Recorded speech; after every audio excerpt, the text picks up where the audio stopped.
Welcome to another episode of What is Hashimoto's with Dr. Martin Rutherford. To find out more on any of our topics, or for information on scheduling a consultation with Dr. Rutherford, please visit us at whatishashimotos.com. And now, here's Dr. Rutherford. Okay, so the topic today is the best medications for Hashimoto's, and I'm assuming that the question is relevant to hormone replacement therapy and for thyroid. Okay, and this is a great question, and I could go on for a long time on this. But I won't. But here's the deal. Okay, I'm considered an alternative healthcare practitioner, and I am functional medicine, functional neurology, and yet even in my world, the research is going more and more towards the earlier you can get the person on hormone replacement therapy, the better. There's a couple problems there. The person's got Hashimoto's, and they got all kinds of triggers hitting them. Their TSHs can be all over the place. They can have inflammation. It's hard to get the proper numbers to even put that person on hormone replacement therapy. I had a lady in here yesterday, and she was like, "Yeah," and I go to the doctor, and then he gives me the thyroid hormone, and then I get shaky and jittery and all that type of stuff, and then he takes us away, and then I'm down because that doctor really can't. She hasn't even started care yet, and she's got some of the 20 or 30 or 40 triggers that are there. And until you get those triggers under control, it's hard. Really, it's hard to dose thyroid hormone. Now the question is, what's the best one? The answer is, you don't know until you figure out what's the best one for that patient. So I'll give you a couple of real quick examples. I think you just need to get this idea, and this is a challenge. And this is a challenge for me because if a patient comes in, they have Hashimoto's, they're not on thyroid hormone replacement, it might take 3 or 6 or 9 or 12 months to figure out which is the right one for them.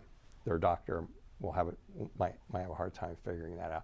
And they might hit it the first time and everything's off. So I usually won't have that patient consider getting thyroid hormone replacement therapy until we pull all the triggers, until we, whatever, if it's their gut or if it's stress hormones or whatever thing we have to fix to get the thyroid under control, I'll usually wait.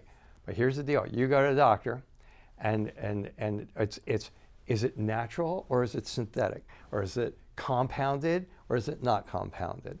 And all of those things can be relevant to what's right for that particular person. Quick examples, okay?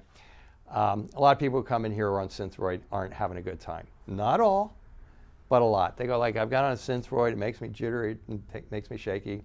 I think there are still 8 added additives to the Synthroid, and one of them happens to be gluten.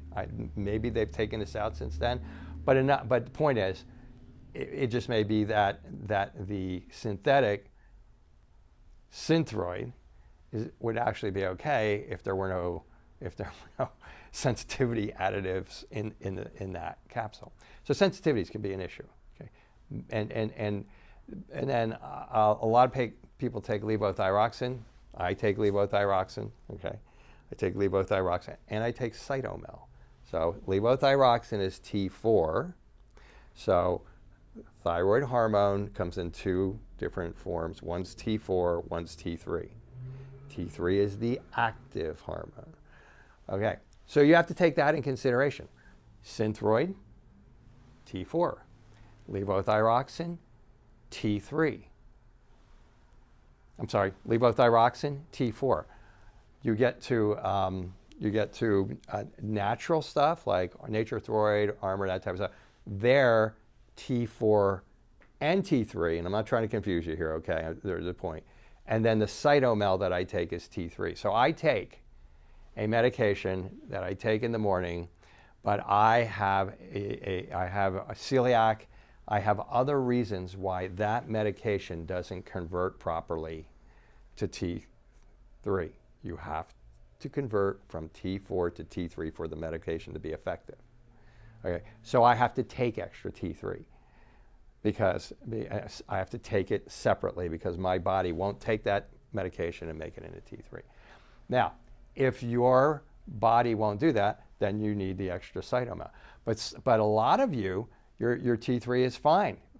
When you do the labs, your T4 is off, but your T3 is fine. Now, if you go to the doctor and the doctor says, oh no, we only use natural, we don't ever use synthetic, and natural is the best, and so we're going to give you Armour thyroid, or we're going to give you nature's thyroid. Well, it's got T3 in it.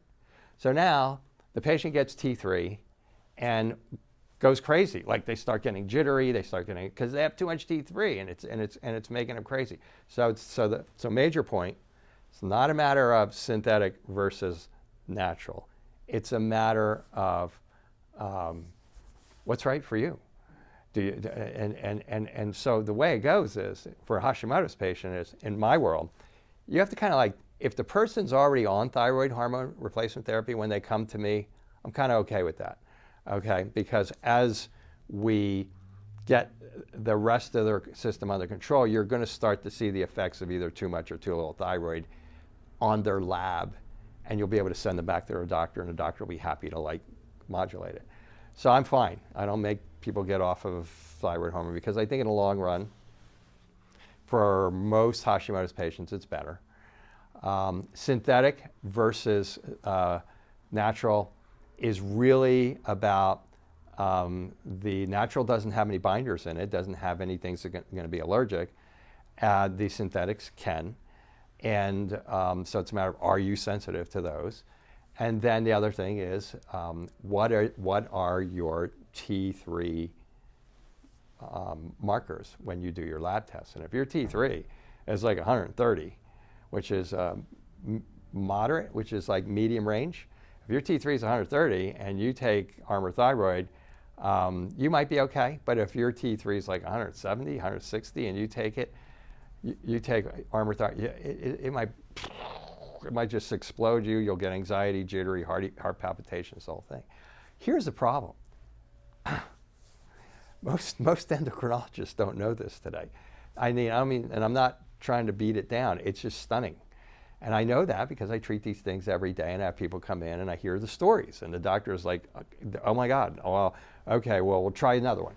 Okay, and now this is why it could take 3 or 6 or 8 or 9 months, because you'll go in, maybe have a reaction, maybe have no reaction, but maybe they can't get it to work because of a variety of different things. Then they'll try another one, but not relative to all these things I'm talking about. It's basically, this is the one the insurance company pays for, if your insurance company's pay for it. It's usually levothyroxine or Synthroid. This is and then you go to the alternative, doctors minded, and they're like, oh no, it's got to be all natural.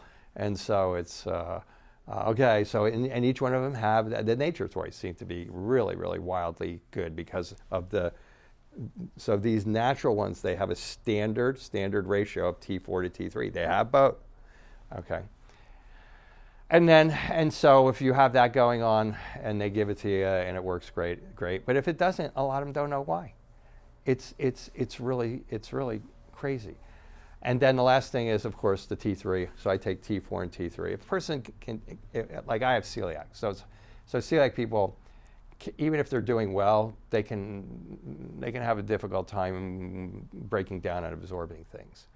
So and converting their thyroid hormones properly. So your thyroid makes the proper hormone, or you take the proper hormone, but it doesn't get converted properly. So now you're, so then you take some extra T3. I mean, this is thyroid hormone replacement therapy 101, Cliff Notes, in a nutshell. That's all the things that you have to deal with. So I don't know, even if your doctor doesn't know, it'll help you to be aware of this, because then you can start to go, okay, Dr. Rutherford said, like, I took the Synthroid and it blew my brains out, so maybe I need to change to levothyroxine, because that's the other one on my insurance plan. Or maybe you have a naturally inclined doctor, and you'll go like, okay, let me just go straight to trying Armour, and you try Armour, and you feel great. Your T3 was probably low, or you probably weren't converting it and you can tell that by looking at your lab. So I know that's a lot, But I really just wanted you to get the idea. I just wanted you to get the concept of it. It's not about natural versus synthetic. And there are binders in there. You can have sensitivities to certain ones. If you got Hashimoto's, you could be going into your doctor on a day when it looks like they should be giving you less, but actually you're about to morph into something where they should be giving you, it looks like they should be giving you more thyroid hormone, but you might be on the way to morphing into a situation over the next several hours where they need to give you less, and then they give you more, and you go. So there's a lot of nuances to it. It's not as straightforward as just okay, I'll take this one, see what happens.